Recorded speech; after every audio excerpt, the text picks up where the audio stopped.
Okay, y'all, I have to tell you this story because this one is wild.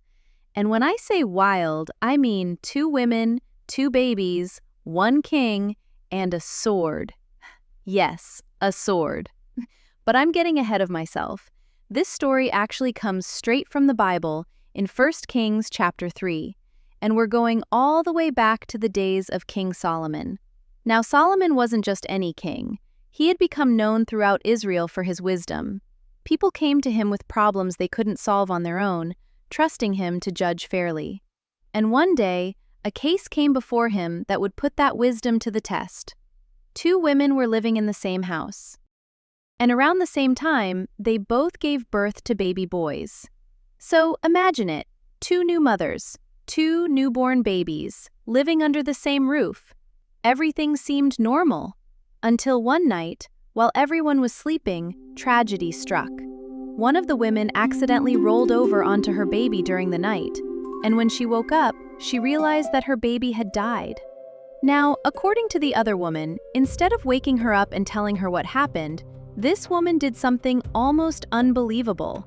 While the other mother was still sleeping, she quietly got up, walked over to where she was lying, took the living baby from beside her, and replaced him with the baby who had died. Then she took the living baby back to her own bed. The next morning, the other mother woke up to feed her son. But something was wrong. Her baby wasn't responding. And at first, she was devastated. But then morning came. The room became brighter, and she was able to really look at the baby's face. And she realized, wait, this isn't my son. Can you imagine that moment? She looks across the room, and there is the other woman holding the living baby, her baby. And immediately the argument begins. The living baby is mine. No, he's mine. Your baby is the one who died. No, your baby died. Neither woman was backing down, and there was a huge problem. There were no witnesses, no cameras, no DNA test.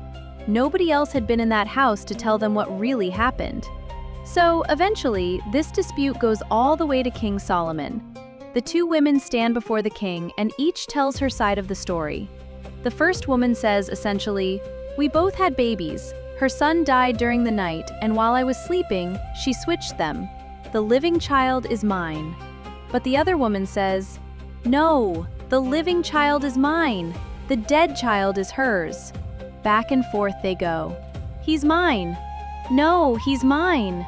And Solomon is sitting there listening, watching, thinking, because somehow he has to determine which woman is telling the truth. And remember, there's no evidence. There's no witness he can call. It is one woman's word against the other. So Solomon finally speaks, and what comes out of this man's mouth probably shocked everybody standing in that room. He says, "Bring me a sword." A sword? "Sir, what are we doing?" But a sword is brought before the king. And then Solomon gives an order that sounds absolutely horrifying. He says to divide the living child in two and give half to one woman and half to the other. Now, before you think Solomon had completely lost his mind, watch what happens next. Because Solomon wasn't really trying to divide the baby. He was revealing the mothers. The moment the true mother heard what Solomon had said, everything inside of her changed. This wasn't about winning anymore.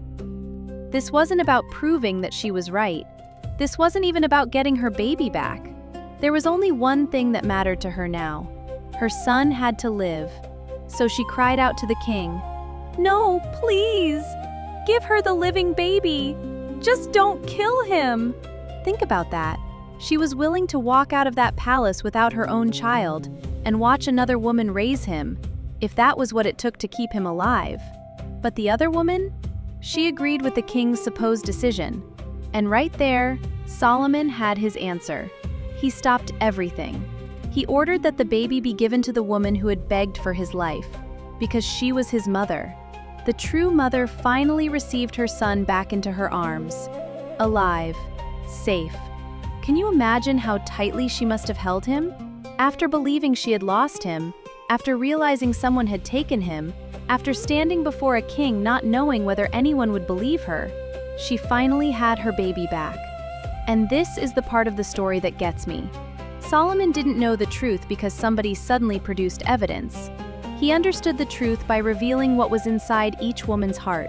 The true mother loved her child more than she loved being right. She loved him more than she loved winning. Did you know this story was in the Bible? Because trust me, the Bible has plenty of drama. If you enjoyed this story, don't forget to like, comment, and subscribe. And tell me, what Bible story should I tell next? Until next time, I'm Ahnuu, and I'll see you in the next story.